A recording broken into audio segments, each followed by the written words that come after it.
Alright, I'm afraid this is a little impromptu, but there are a few things that need to be said about this wonderful announcement made today that Infinity Train is renewed for a fourth season. When I got out of class, I saw the good news and realized that I just had to talk about it. The showrunner, Owen Dennis, doubted the show would be renewed for a fourth season, and perhaps that doubt was relatively justified considering how the show kept plunging into darker and darker territory, culminating in the very brutal Season 3, which featured as protagonists two characters who were committing acts of violence so they could stay on the train as long as possible, Grace and Simon. As the season progressed, Grace finally realized the error in her ways and started trying to earn forgiveness and correct her past mistakes, whereas Simon doubled down on his flawed ideology and he paid for it with his life. He cannot break free from violence's ironclad grip. So this is where the show has been, but that does not answer the question of where it is going. I know that a lot of die-hard fans of the show even were surprised to see it get another season. Part of that is because of how dark the show has gotten, but another part is its relative lack of serialization. For a lot of shows, you know what you get. You have a few characters, a few conflicts they face, and those continue through the entire show. But Infinity Train takes a slightly different tack. Each season offers a new group of characters trying to work through their personal traumas on this train. I assume this season will continue that tradition, though I'm not quite sure. It is entirely possible that the show could pull The Fast and the Furious and have later seasons that connect the previous seasons to each other, which would be weird and wild, but I kind of doubt that is where the show is going.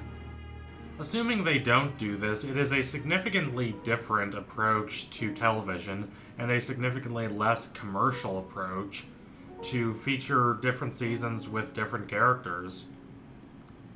As for what Season 4 is actually going to entail, I believe it's quite hard to judge at this point. We have some garbled dialogue, but it's hard to make either heads or tails of it. We know the show is coming soon, because that's what the little teaser trailer told us, but we don't know what exactly soon entails.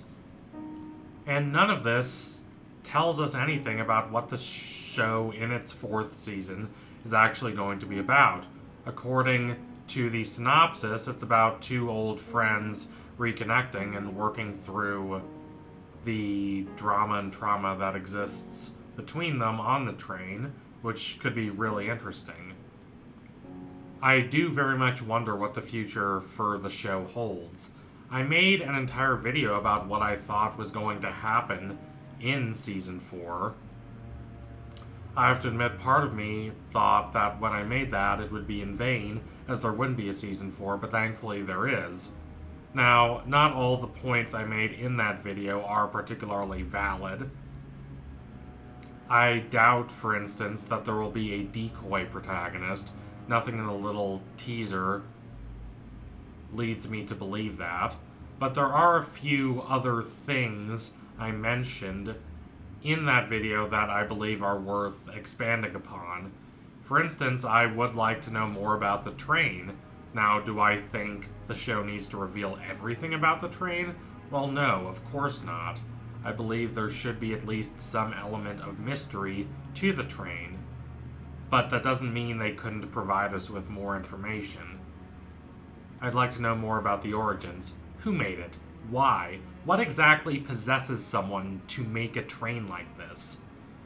How long has it been around? Surely, it couldn't have been made before there were normal actual trains, right? That's just an assumption that I think makes sense, but who knows? But if that assumption is correct, that means the train is only a couple hundred years old. Now, I'm not saying I want the entire series to take place a couple of hundred years ago when they were making the train, but I would like some context. I would perhaps like a few flashbacks in the past where people are talking about making the train. Perhaps it got out of control. Perhaps it ended up serving a different function than its makers intended. Or perhaps it was just created by a strange, idiosyncratic individual.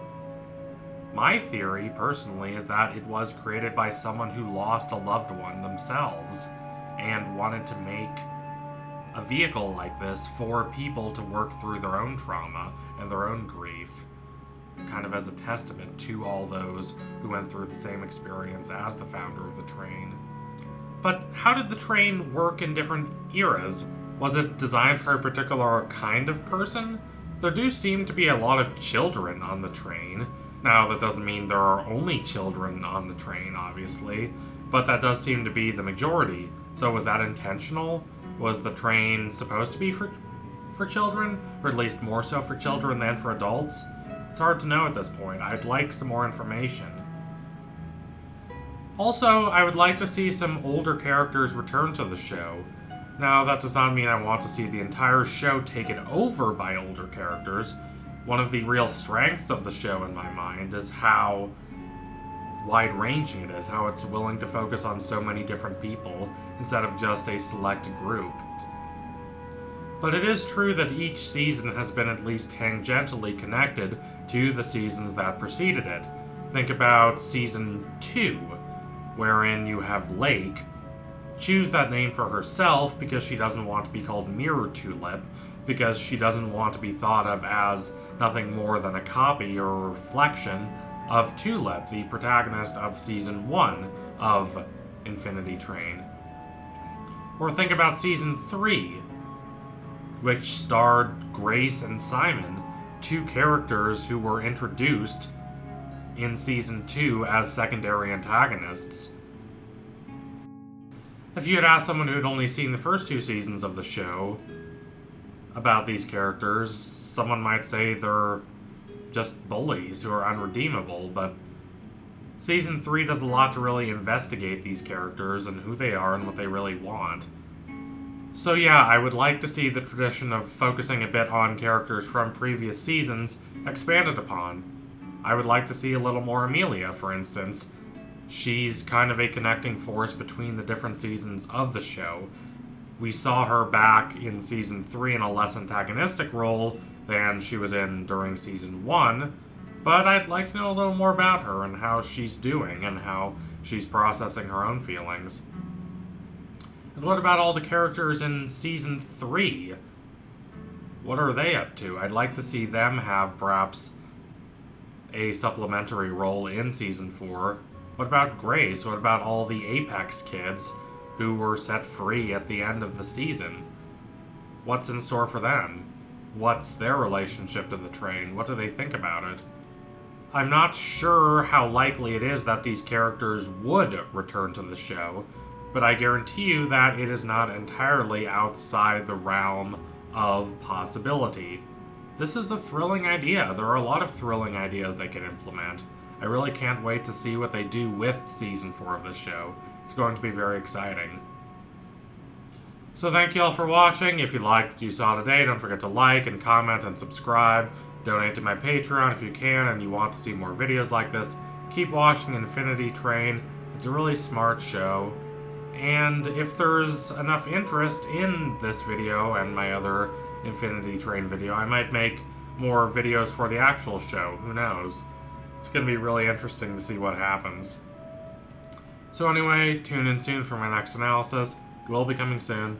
Thank you all again. Adios, comrades.